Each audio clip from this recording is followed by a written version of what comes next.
Bugeye, guys. 4 white Bugeyes stacked up. Very nice to see. All of them here for various restoration work, upgrades, improvements, and Barney over here is what I want to talk about. In this video, I wanted to just do a walk around tour for anybody checking out this car. This is a nice car, a driver car, and it's had a lot of work done to it to make it more reliable. And I think that it's a special opportunity if you're looking to pick up a good Bugeye. This one has an interesting detail. When we recovered this dash, we used a cover that had this pinstripe sewn in, which is a nice detail. There's also a Hardora tunnel mat and a center console, which are unique.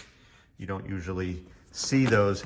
The seat belts are lap belts, so those could be upgraded to shoulder belts. And these foams are a little bit thin, so I might be inclined to replace the seat bottom foams on this car. Overall, the interior is quite nice on this car.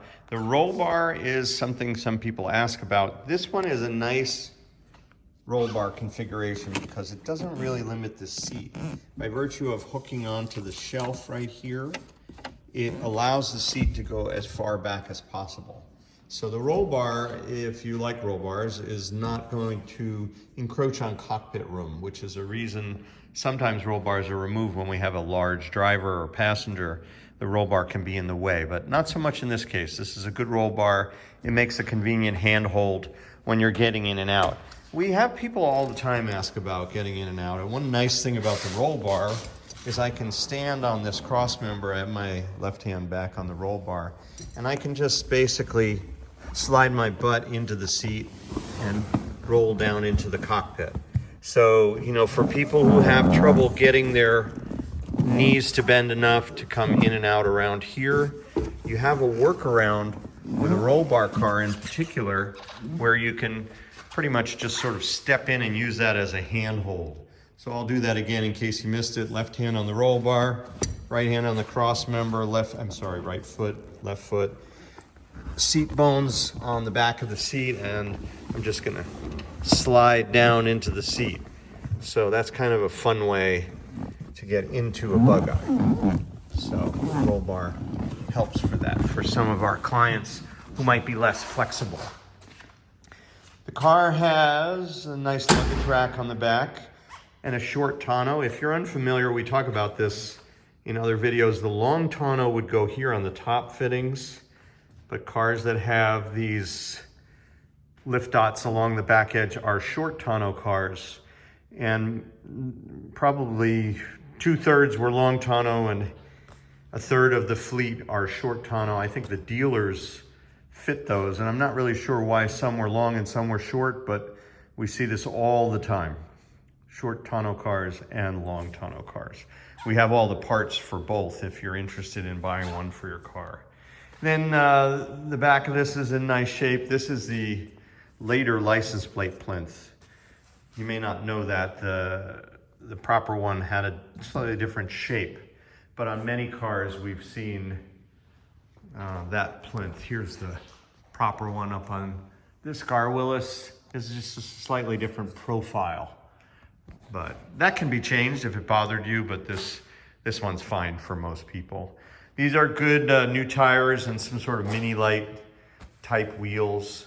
So there's a lot that's done well here. We have a new electronic GPS speedometer. People ask me how many miles are on these cars. This one, if we can get a satellite signal, which is picked up here in our building, we can't, but I think the mileage will still read. Yeah, it has 38 miles that I've put on the car to test some of the new things we've done. So 38 miles on the clock. But, you know, it's hard to know if it's 200,000, 38, or 100,000, or 500,000. Very difficult to tell. So many of these speedometers have been changed over the years, so we don't really know very often. Yeah, so moving under the hood, the thing about mileage is that I've had people tell me the car has no miles on it and it's needed everything. And I've had high mileage cars that have been in fantastic shape. So it really is, from our point of view, what is the car? How does it look today?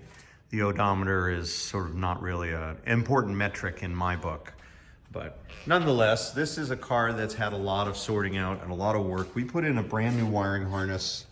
So all this is new and tidy and redone. And that will bring a lot of reliability to the new owner. And then there's an alternator that's also part of this new wiring. There's an electronic distributor with no ignition points. There's a new heater valve. Do you know that this is how you turn off the heater and on? You have to open the hood. This is a nice oil pressure gauge line. That's a mechanical feed that feeds the back of the gauge. And so oil is flowing up under the dashboard. And if this little rubber hose breaks here, you make a huge mess. So that's been changed. There's a spin-on oil filter, that's good. This is a non-aluminum radiator. If you're in warm climate, you'll probably want us to upgrade that. But this is a good radiator with a 6-blade fan. That's an upgrade. Moves more air through. And of course, the X bracing and the nose makes them a lot stiffer when you flip forward them. Of course, the noses were never designed to be supported in the front, so the X bracing helps to stiffen all that. And it makes it track much more evenly and gives you a nice, consistent gap when the nose parks, and it looks better on the car. So there's a lot of nice work that's been done to upgrade this car, a new battery and some new battery leads. It is a negative ground car, so that's been upgraded as well. And these are great HS2 carburetors. It's a 1275 engine, if I didn't mention that.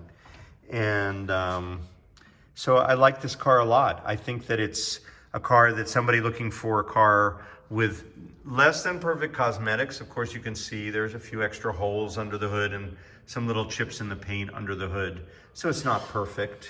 A little bit dirty on the back side of the nose in the wheel arches there. But once you close it, it's a nice and shiny car. The rubber on the windshield's in good shape. I think there's one little, that's a little stone chip in the glass, but it's really minor. I think this is a good glass and I wouldn't worry about changing that. So there's a lot about this car that's good and fresh and ready to be used. So that is a tour of Barney here from Bugeye, guys. Thank you for watching, and we really appreciate your support. Have a great day.